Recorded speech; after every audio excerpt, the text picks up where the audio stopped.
వి gold trusted gold buyers తాకట్టులో ఉన్న బంగారాన్ని విడిపించి ఈ రోజు ఉన్న మార్కెట్ ధరకే కొనబడును. మరిన్ని వివరాలకు సంప్రదించండి 77107720. మున్సిపల్ కార్మికుల సమస్యలను పరిష్కరించాలంటూ ఏలూరు మున్సిపల్ కార్యాలయం వద్ద సిఐటి ఆధ్వర్యంలో పెద్ద ఎత్తున నిరసన చేస్తున్నారు. మున్సిపల్ కార్మికులు ఇచ్చినటువంటి హామీలను నిలబెట్టుకోవాలని చెప్పి అంతా కూడా డిమాండ్ చేస్తున్నారు. మనతో పాటు మున్సిపల్ సంబంధించిన కొంతమంది నాయకులు ఉన్నారు, వాళ్ళతో కూడా మాట్లాడే ప్రయత్నం చేద్దాం. సార్ చెప్పండి, ఏంటి సమస్యలు ఉన్నాయి, ప్రధానంగా ఏం డిమాండ్ చేస్తారు? మున్సిపల్ కార్మికులు గత ప్రభుత్వం ఉండగా గత డిసెంబర్ 26 నుంచి 16 రోజులు సమ్మె చేశారు. సమ్మె సందర్భంగా కొన్ని హామీలు ఆ ప్రభుత్వం ఇచ్చింది. ఆ రోజున ప్రతిపక్ష నాయకుడుగా ఉన్నటువంటి చంద్రబాబు నాయుడు మున్సిపల్ కార్మికులు చేస్తున్న సమ్మె దగ్గరికి వచ్చి మీ సమ్మె చాలా న్యాయమైందని చెప్పి తెలుగుదేశం పార్టీ వాళ్ళందరూ కూడా ఆ రోజు చెప్పారు. మరి ఈరోజు మీరు వచ్చి అధికారంలోకి వచ్చి 6 నెలలైనా ఎందుకని మీరు ఇచ్చినటువంటి హామీలు వాగ్దానాలు అమలు చేయట్లేదని చెప్పి అడుగుతున్నాం. అంతేకాదు ఆ రోజున అధికారులు ఇచ్చినటువంటి వాగ్దానాలు కూడా ఇవాళకి జీవో రూపంలో రాలేదు. మట్టి ఖర్చుల సంబంధించినటువంటి ఏదైతే ప్రకటించారో ఆ డబ్బులకు సంబంధించి కూడా జీవో ఇవ్వలేదు. అలాగే రిటైర్మెంట్ వయసు 62 సంవత్సరాలు పెంచుతానన్నారు, దాన్ని కూడా ఇప్పటికి జీవో రూపంలో రాలేదు. ఈ రకంగా అనేక రకాల సమస్యలు అనేటువంటిది ఇప్పుడు కూడా అలాగే ఉన్నాయి. అలాగే ఇంజనీరింగ్ కార్మికులకి 21,000 రూపాయలు వేతనం ఇస్తానని చెప్పారు, ఇప్పటి వరకు దాన్ని అమలు చేయట్లా. స్కూల్ స్వీపర్లకు 15,000 రూపాయలు జీతం ఇస్తానన్నారు, దాన్ని అమలు చేయట్లా.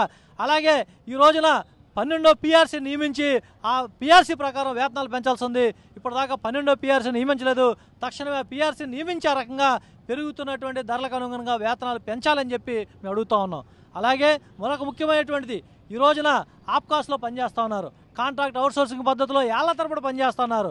మరి వీళ్ళందరినీ మీరు రెగ్యులర్గా ఎందుకు చేయట్లేదని చెప్పి ఇవాళ సిఐటిగా ప్రశ్నిస్తూ ఉన్నాం. అంటే మీరు అధికారంలో లేనప్పుడు, ప్రతిపక్షంలో ఉన్నప్పుడు చాలా బ్రహ్మాండమైన వాగ్దానాలు ఇస్తారా, హామీలు ఇస్తారా? మరి అధికారంలోకి వచ్చిన తర్వాత మీకు ఏం అడ్డం వచ్చింది?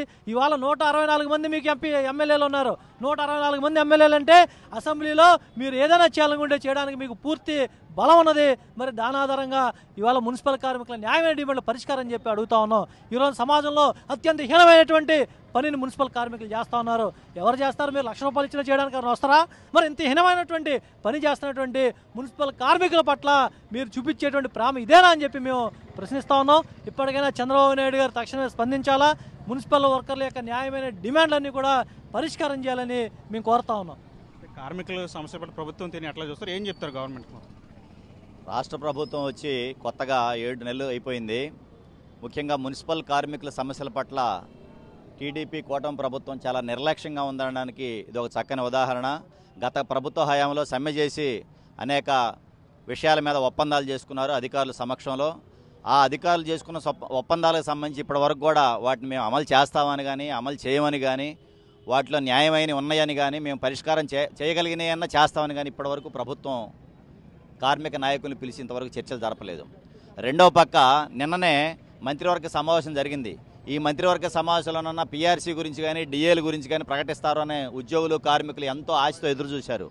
కానీ చంద్రబాబు నాయుడు గారి ప్రభుత్వానికి రిలయన్స్ అంబానీలకి, అదానీలకి భూములు కేటాయింపుల మీద ఉన్న శ్రద్ధ కార్మికుల మీద, ఉద్యోగుల మీద, సామాన్య ప్రజల మీద లేదనేది చాలా స్పష్టంగా కనపడతా ఉంది. అందుకోసం మున్సిపల్ కార్మికులు సమాజాన్ని మొత్తం కూడా శుభ్రం చేస్తున్నారు, రాష్ట్రాన్ని మొత్తం కూడా. మరి అలాంటి వారికి కనీసం మానవతా హృదయంతో వాళ్ళ సమస్యలు పరిష్కారం చేయాల్సిన బాధ్యత ఈ ప్రభుత్వం మీద ఉన్నది.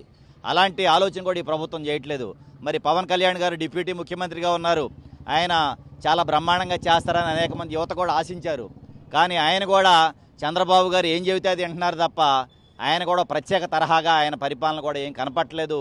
దయచేసి ఈ సమాజంలో అట్టడుగునటువంటి మున్సిపల్ కార్మికులు, పంచాయతీ కార్మికులు, మన కాంట్రాక్ట్ అవుట్సోర్సింగ్ ఉద్యోగులు అయితే ఉన్నారో వారి సమస్యలు మీరు పట్టించుకోకుండా కేవలం మేము దోపిడీ దొంగల కోసమే, కేవలం మేము పెట్టుబడిదారుల కోసమే పనిచేస్తామంటే గత చరిత్ర గుర్తు తెచ్చుకోవాలని మీ సిఐటిగా ఈ ప్రభుత్వాన్ని విజ్ఞప్తి చేస్తా ఉన్నాం. ఇది మొత్తంగా నేతలు చెప్తున్నారు. ఏదైతే మున్సిపల్ కార్మికులకు సంబంధించి ఎన్నికల ముందు ఇచ్చినటువంటి హామీలు ఖచ్చితంగా నిలబెట్టాలి. ఎందుకంటే కూటమి ప్రభుత్వం వచ్చింది, ఇప్పటికీ 6 నెలలు గడిచిపోయింది. ఇప్పటివరకు కూడా మున్సిపల్ కార్మికులకు సంబంధించిన సమస్యల మీద ప్రభుత్వం ఎక్కడ కూడా మాట్లాడిన పరిస్థితి లేదు. కాబట్టి ఇప్పటికైనా సరే కూటమి ప్రభుత్వం స్పందించి ఆ మున్సిపల్ కార్మికుల సమస్యలు పరిష్కరించి చెప్పి వీళ్ళందరూ కూడా డిమాండ్ చేస్తున్న పరిస్థితి.